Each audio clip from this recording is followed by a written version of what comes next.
شہنشاہ اکبر اکتوبر 1605 میں شدید بیمار پڑ جاتے ہیں اور بالآخر 27 اکتوبر کو اللہ کو پیارے ہو جاتے ہیں۔ ان کی وفات کے بعد اقتدار ان کے بیٹے شہزادہ سلیم کو منتقل کر دیا جاتا ہے۔ سلیم تخت نشین ہو کر جہانگیر کے لقب سے مغل سلطنت کی باغ ڈور سنبھالتے ہیں۔ اقتدار کی یہ منتقلی بغیر کسی بڑے تنازع کے مکمل ہوتی ہے، لیکن نئے بادشاہ کے لیے چیلنجز کا آغاز ہوتا ہے۔ شہنشاہ اکبر کے جانے کے بعد ان کی وراثت ان کے کارناموں میں زندہ رہتی ہے۔ ان کی قائم کردہ پالیسیز اور عوام کے لیے انصاف کا نظام مغل سلطنت کا بنیادی ستون بنے رہتے ہیں۔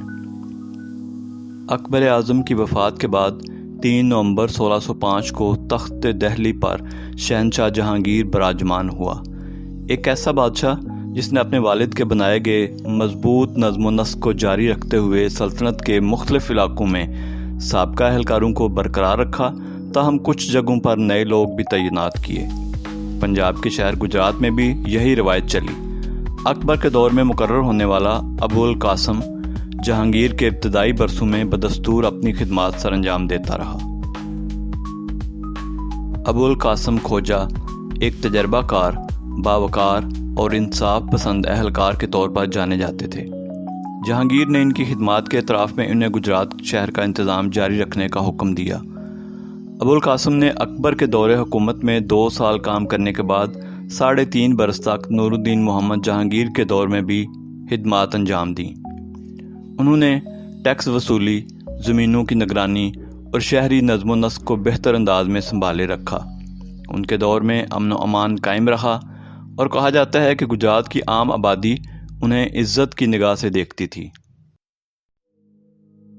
ہرکشن رائے کھتری ہرکشن رائے کھتری نے ابو القاسم کے بعد گجرات کا انتظام سنبھالا اور پورے 6 برس تک خدمات انجام دیں۔ وہ اکاؤنٹنگ اور خراج کے نظام کے ماہر مانے جاتے تھے۔ ان کے دور میں ریکارڈ کیپنگ اور مالی نظم و ضبط میں نمایاں بہتری آئی۔ وہ مقامی کاروباری طبقے سے تعلق رکھتے تھے، جس کی وجہ سے انہیں مقامی آبادی کے ساتھ بہترین روابط میسر تھے۔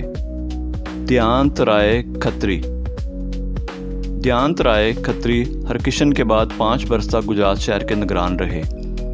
وہ انتظامی امور میں نظم و ضبط اور سختی کے قائل تھے۔ کہا جاتا ہے کہ ان کے دور میں بعض مقامی قبائل کی مزاحمت کو سختی سے کچلا گیا، لیکن ساتھ ہی عوامی خدمات جیسے کنوؤں کی صفائی، بازاروں کی تنظیم اور راستوں کی مرمت کو بھی فوقیت دی گئی۔ تخت مل کھتری نے 4 سال تک گجرات شہر کی ذمہ داری نبھائی۔ ان کا انداز نرم، صلح پسند اور رعایا دوست تھا۔ ان کے دور میں زراعت کو فروغ دینے کی خاص کوششیں کی گئیں۔ کھالوں اور نہروں کی صفائی اور مرمت، بیج کی فراہمی اور مقامی کسانوں کے ساتھ مشاورت تخت مل کے اہم کارناموں میں شامل ہیں۔ دلاور بیگ مغل جہانگیر کے دور کے آخری برسوں میں دلاور بیگ مغل کو گجرات کا نگران مقرر کیا گیا۔ انہوں نے 3.5 سال تک خدمات انجام دیں۔ دلاور بیگ ایک شاہی خانوادے سے تعلق رکھتے تھے اور ان کا انداز جاہ و جلال سے بھرپور تھا۔ وہ اکثر گھڑ سواری، شکار اور عوامی پریڈز کا اہتمام کرتے۔ ان کے دور کو انتظامی استحکام اور شاہی رسومات کے فروغ کا دور سمجھا جاتا ہے۔ یہ 5 شخصیات شہنشاہ جہانگیر کے دور میں گجرات شہر کی تاریخ کا حصہ بنی۔ ان میں ہر ایک کی اپنی الگ شناخت، انداز حکمرانی اور اثرات تھے۔ ان کی کہانیاں بتاتی ہیں کہ کس طرح ایک چھوٹے شہر میں بڑی سلطنتوں کی بازگشت سنائی دیتی رہی۔ اگلی قسط میں ہم بڑھیں گے شاہ جہاں کے عہد کی جانب۔ دیکھتے رہیے ہمارا چینل ہسٹری مسٹری۔